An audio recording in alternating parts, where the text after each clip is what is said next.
¿Qué tal, chicos de décimo grado? Vamos entonces a la clase del día miércoles, una clase especial porque estamos cerrando lo que es el segundo parcial del primer semestre de este año. Un año pues evidentemente atípico por las situaciones que estamos pasando. Sin embargo, lo hemos llevado de la mejor manera. Creo que ha sido una lección para todos, incluyendo al profesor que les está hablando. Ha sido un reto, unas clases de reto en todos los sentidos para poder preparar las clases de tal manera que usted en casa pueda comprender cada una de las temáticas que teníamos que haber visto, pues dentro del aula de clases. La lección, pues continuación, que en este caso es matrices, evidentemente no se alcanzó a ver por el tiempo. Pues la secuenciación, pienso yo, del libro no... Habría que hacer una revisión del libro porque si yo estuviera en clases presencial, pues se dan ciertos impases siempre y no se lograría ver, aunque estuviéramos completamente de lleno en clases, sería bien difícil abarcar todo el contenido del libro. Habría que hacer una revisión por ahí curricular de lo que es el contenido. Bien, entonces la clase de hoy es la clase número 15 de la lección de vectores y la clase se llama forma matricial y polar. Y que resulta ser que los vectores se pueden escribir de dos formas. De forma matricial, como lo hemos estado viendo con las coordenadas o las componentes, y la parte polar, que es lo que es nuevo para nosotros, que es lo que vamos a ver hoy. Es un tema extremadamente sencillo que lo vamos a manejar de la siguiente forma. En su libro aparece lo siguiente, dice así: hasta ahora se ha venido utilizando las componentes para expresar los vectores numéricamente. A esta forma se le llama forma matricial, es decir, cuando tenemos un vector donde las coordenadas o las componentes están escritas de forma numérica. Sin embargo, hay otra forma, como dice en su libro, que se llama la forma polar, que corresponde a la expresión del ejercicio 1.1. Entonces aquí tenemos una imagen de cómo nosotros podríamos representar de forma polar a un vector. Para poder representarla de forma polar, lo que necesitamos de ese vector evidentemente es la magnitud. En este caso, en el libro le llaman L, así como aparece aquí la magnitud de ese vector. En este caso estamos analizando el vector OA, que es lo que aparece por aquí. Entonces, ocupamos la magnitud y evidentemente vamos a ocupar el ángulo en el cual está ese vector, que aquí lo tenemos. Entonces se escribe de forma polar magnitud, el ángulo de ese vector, que es lo que nosotros tenemos por acá. L es la magnitud y teta pues es el argumento o el ángulo que tenemos de ese vector. Esa es la forma entonces polar. El rayo OX, que es este que está aquí, es paralelo al eje X y ambos tienen la misma orientación. ¿Ok? Entonces, simplemente, en pocas palabras, para poder representar un vector de forma polar, ocupamos su magnitud y ocupamos el ángulo que tendríamos por ahí. Evidentemente, el ángulo siempre se va a tomar en cuenta como que este lado terminal sobre el plano, por decirlo de alguna forma, pues este es el que va a estar rotando y este vector que estaría aquí se encontraría fijo sobre el eje X positivo, que nosotros ya lo hemos visto en la parte de trigonometría e incluso aquí mismo en vectores. Bien, vamos entonces a hacer el primer ejemplo, el ejemplo 1.27, donde me dice a mí que exprese el vector A, que es el vector que tenemos por aquí, en forma polar, tomando como argumento, es decir, el ángulo comprendido entre 0 y 360 grados, que es el ángulo que tenemos por acá. En este caso, el ángulo que tenemos aquí es 120. Si yo quisiera representar a este vector en su forma polar, lo único que necesito entonces es la magnitud de él, es decir, lo que mide el vector y el ángulo o el argumento de ese vector. En este caso es 120 grados. Entonces, de forma polar, ese vector, ya la solución, nos quedaría de la siguiente forma. Vector A sería igual a paréntesis 4, el argumento que en este caso es 120 grados como lo tenemos a continuación. Por tanto, de forma polar es simplemente escribir como primer componente, por decirlo de alguna forma, pues la magnitud, lo que mide ese vector. Recuerden que la magnitud es lo que mide el vector, el argumento o ángulo comprendido entre 0 y 360 grados de ese vector, que en este caso es 120 grados. De esa forma entonces escribimos un vector de forma polar.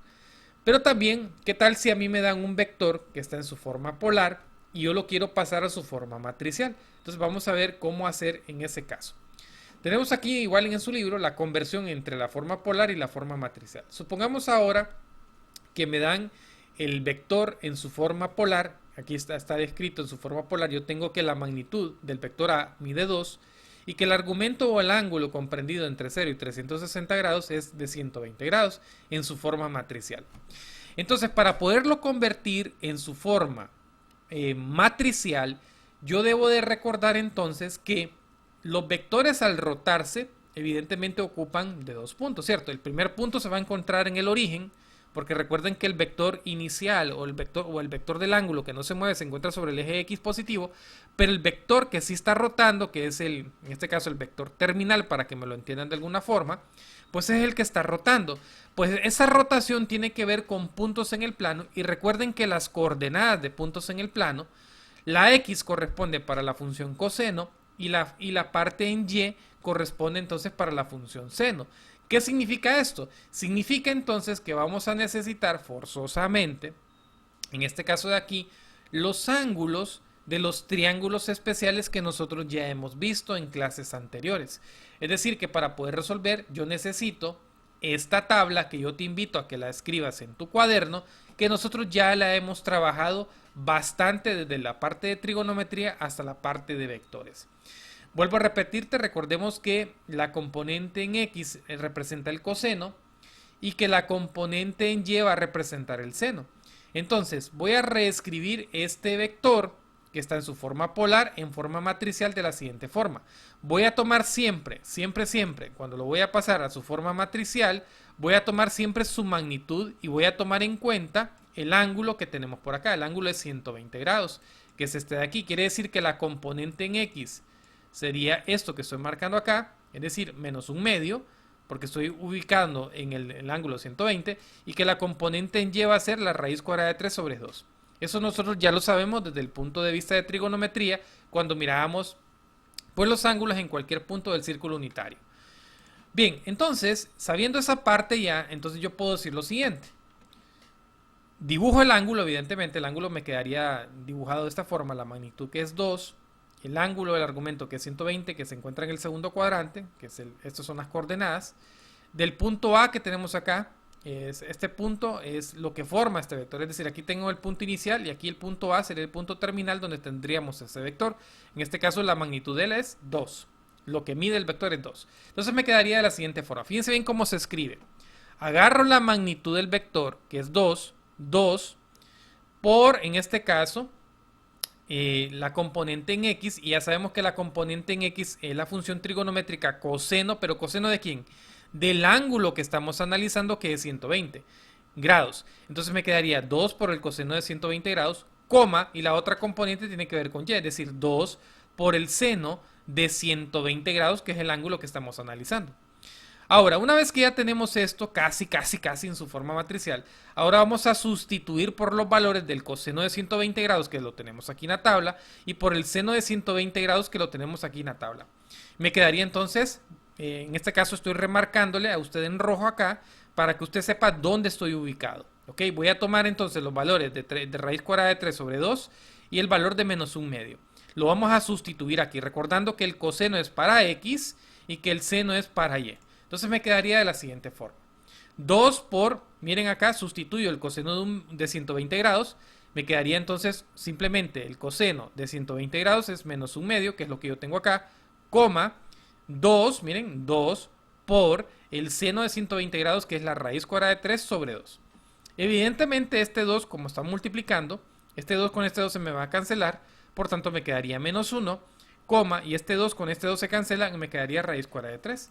De tal manera que se cancelan el 2 en ambos lados, y me quedaría entonces que en su forma matricial ese vector sería representado entonces con las coordenadas menos 1, raíz cuadrada de 3. Por tanto, el vector A, en este caso, tendría las coordenadas en forma matricial como menos 1, raíz cuadrada de 3. Bien, jóvenes. Entonces, como pueden darse cuenta, realmente escribir un vector en su forma polar o escribirla en su forma matricial es extremadamente fácil. Lo único que cuando pasamos de forma polar a forma matricial, sí tengo que tener muy claro estos ángulos de los triángulos especiales que nosotros ya vimos en clases, desde las clases de trigonometría. Venimos arrastrando esto y también lo hemos visto aquí en la parte de vectores. Entonces yo te invito a que escribas toda esta tabla así como está en tu cuaderno para que puedas trabajar con lo que viene posteriormente, que es tu tarea, ¿no? Tu tarea entonces va a corresponder a hacerme estos 4 ejercicios expresándolo en su forma matricial, es decir, los vectores están dados de forma polar y usted me lo va entonces a escribir en su forma matricial utilizando pues la tabla que estábamos en la diapositiva anterior. Recordándote que si tienes dudas o inquietudes de esta temática que hemos visto que es bien sencilla, me puedes escribir siempre al WhatsApp y con mucho gusto yo te voy a responder todas tus inquietudes. Jóvenes, hemos terminado entonces lo que es el primer semestre de lo que es Matemáticas 1. Ya lo que restaría de aquí en adelante entonces solo sería jueves, viernes, lunes y martes de la próxima semana, repaso. Ya no enviaría estos días más videos. Aquí terminamos con la conformación de los videos. Y a los que no han terminado de hacer las tareas, yo los invito que estos últimos 4 días que nos quedan, pues me puedan enviar las tareas. He sido bastante paciente durante todo lo que ha sido el semestre desde el mes de marzo que venimos pues con lo de la pandemia. Y pues al final solo 2 estudiantes, en este caso Francis y Michelle, pues han entregado pues todo lo que hemos trabajado con los videos. Yo esperaría que los demás puedan enviarme esas tareas de tal manera que no haya problema con la promoción. Recuerden que es semestral y al ser semestral las clases, pues para poder pasar a lo que es Matemáticas 2 debieron haber aprobado entonces lo que es Matemáticas 1. Yo esperaría entonces respuesta en estos días. Igual voy a hacer un repaso general priorizando aquellos contenidos que yo considero mucho importante para lo que va a ser Matemáticas 2 y Matemáticas 3 que lo van a llevar el siguiente año. Por todo lo demás, entonces me despido de este video. Quedo a la espera de sus tareas. Esperando pues que en estos días se puedan poner al día. Nos vamos a ver entonces, jóvenes, hasta el repaso. El repaso va a ser vía WhatsApp. Y pues ahí vamos a estarnos viendo por el WhatsApp. Hasta el próximo.